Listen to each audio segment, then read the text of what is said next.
I'm going to show you how to make those beautiful looking bakery style pies at home and how to avoid some mishaps that could easily happen with those pies. My name is Sherry. I love talking about things I do in my retirement journey, and one of those is cooking. Welcome back. Let's get started.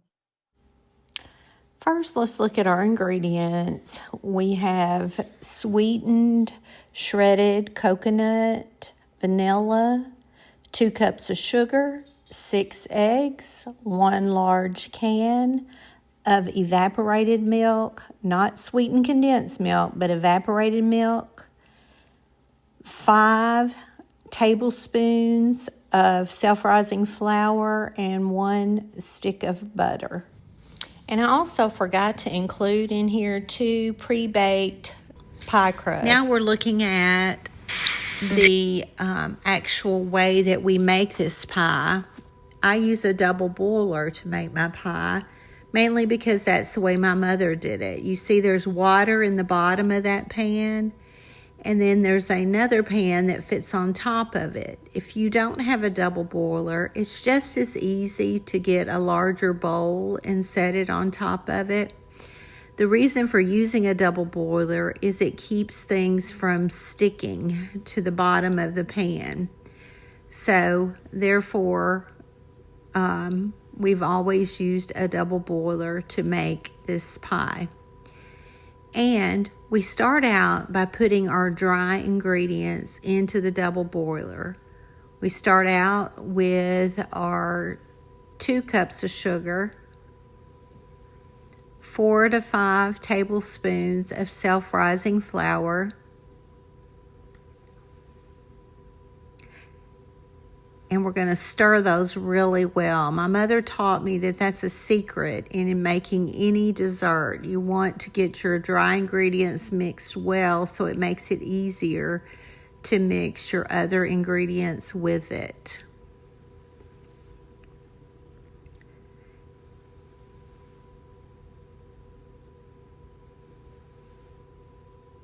Next, I'm going to break my eggs and separate them into egg yolks and egg whites.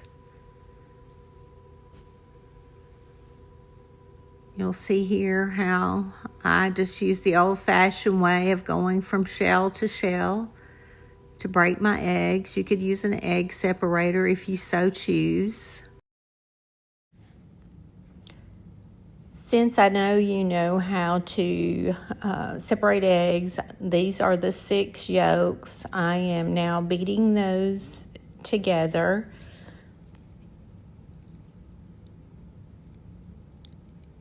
And then I'm taking my can of carnation milk and pouring it into the double boiler. Once I've done that, I've filled it up with water. And I added a small amount of that water to the egg yolks. And that helps to thin down the egg yolks to make them easier to beat and easier to pour them into the mixture. And here you see that pouring in and beating. Next, I'm pouring all of that mixture into the batter inside the double boiler and stirring everything together really well. You want to try to get out any small lumps of flour if you can by pushing it against the edge of the pan. However, adding the coconut will also help break down any lumps that you may have. Now we're adding in 2 teaspoons of vanilla, and I just eyeball it. I don't actually measure vanilla for any recipe I make.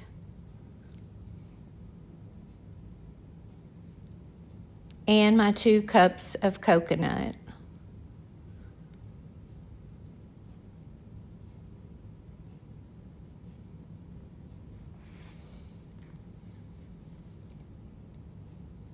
Now with a stick of butter, we want to cut that into pats, as the butter will melt more quickly and help your pie to thicken up more quickly.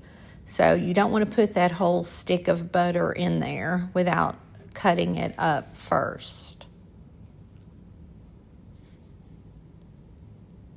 Now we're at the stove, and I've got the stove turned on high to begin, and I will leave that on there, and I will stir the pie mixture, not constantly, but I will keep a close eye on it. It will take approximately 20 minutes or so for the pie filling to thicken up. So you will want to come back and forth stirring that pie mixture as it cooks. In this clip, we're starting to see some of the pie barely start to thicken. It's not quite as liquidy as it was before. Is for this thickness. See how it falls off the spoon and kind of clumps? It's no longer liquefied at all. It's more of a, between a liquid and a paste, I would say. It's just... Okay, as you can see, we moved back over to the countertop. Now these are my pie crusts that I baked. I baked them for 11 minutes. You could get them a little darker. I prefer not to, because once I put the meringue on, I want the meringue to brown. So I let them be a little bit light so I don't overcook the crust. So now I'm taking my pie and I'm going to evenly divide it between these two pie crusts.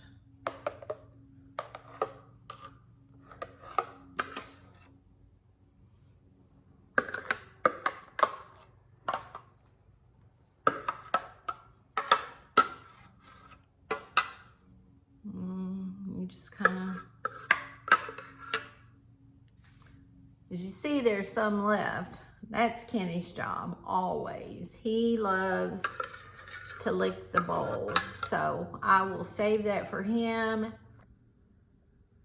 Now we're going to be making the meringue, and you can see I've pulled my KitchenAid mixer up. I have one of those contraptions that puts it in the bottom of your cabinet for you, which is fabulous. Now for the ingredients, it's going to be about 3/4 cup of sugar.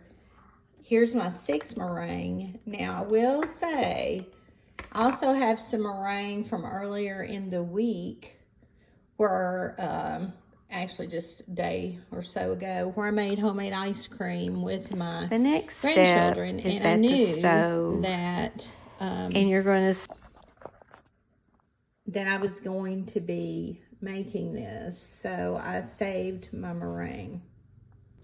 Now the first step is just to put all your egg whites into your mixing bowl. And as you can see, I've got the whisk on my mixer, because KitchenAid comes with 3 attachments, but I have the whisk because basically what you're doing is you're whipping air into the egg whites. And you just start there, and we're going to whip this. I'm gonna put it on high to get it done quickly. Maybe start out medium so it doesn't sling all over my kitchen. And then I'll turn it up so that I get stiff peaks. It doesn't take very long at all. I'm gonna turn it up a little bit as I go.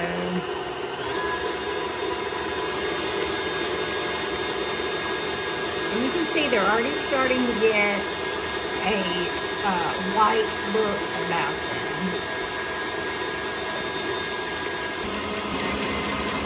Okay, it's starting to look white. Let's see where we are.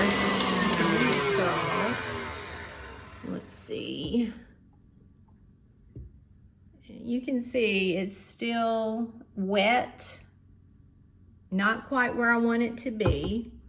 Should only be a couple more minutes though, but it's always a blessed time. Okay, I believe now it may be where I want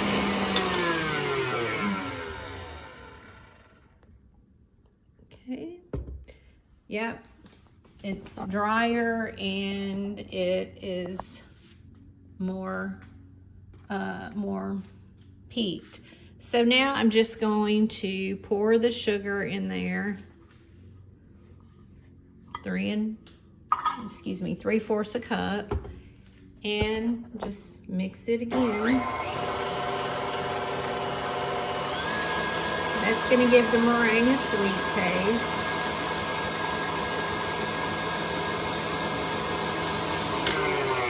And that's probably enough because we don't want to mess up our meringue. Okay, I'm back with my meringue. It looks like this. And here's the pies after they've set. I'm going to jiggle them a little bit so you can see they're still just a little bit jiggly, but they're still warm. So they're going to set up even more as they cool down. But I just take the meringue. I start out in the center of both of them because the pie still is a little bit jiggly. The meringue will sink down in it a bit.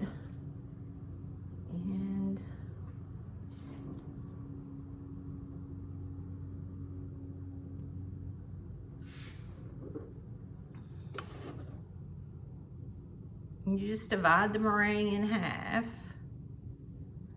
And let's see.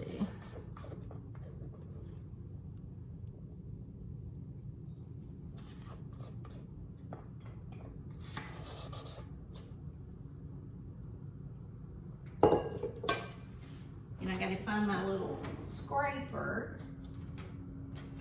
Not scraper, spreader.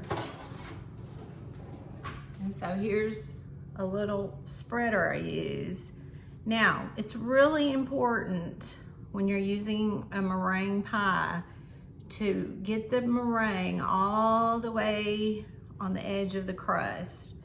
And you see I'm pulling it way down from the top to do that. Because what happens is pie will weep if you don't do this step, and it'll get like a sugar juice, all I guess, for lack of a better word, all over if you don't do that. So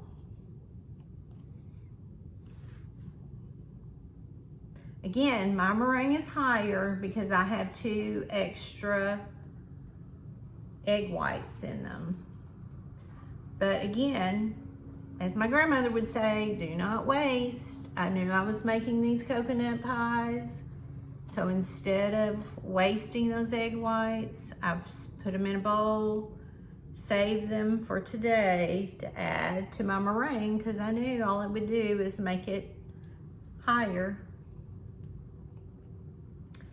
And then, you know, I just kind of, after I make sure it's all around, I just kind of spread it. Now, the next step, and again, I've got clean hands. I don't know how any cook does it without using their hands. But I've got about 2 cups of coconut. So I'm gonna put about 1 cup on each pie and just kind of lightly spread it out all around the meringue. And I like to push it down just very, very gently, just so it doesn't fall off, basically, is what I'm doing. And then, you know, my grandmother always did this, my mother always did it, but I think one of the best reasons to do it is if you're taking this pie to, let's say, a potluck dinner, then anybody that before the pie's cut can tell, oh, that's a coconut pie. And some of the coconut will brown, as I'll show you in a minute, because we're gonna put it back in a 400-degree oven and let the meringue kind of brown lightly. We don't want it very dark, but it just gives it a beautiful appearance. Piece of coconut was already toasted or something. Okay, so I've got it kind of patted down, and I'm going to put it in the oven, and then I'll show you what we get. I just took my pies out of the oven. You can see what they look like after about 5 minutes in a 400-degree oven. Thank you for watching me make my coconut pie today. It's one of my favorite desserts to make, especially when I know how much someone loves it, like my sister-in-law. But it's not that hard. Just take your time, follow the steps. If you have any questions, I'm more than happy to answer them. Or if you have any ways to shorten the process, put that in the comments. I look forward to hearing from you. Please like and subscribe, and have a blessed day. Bye.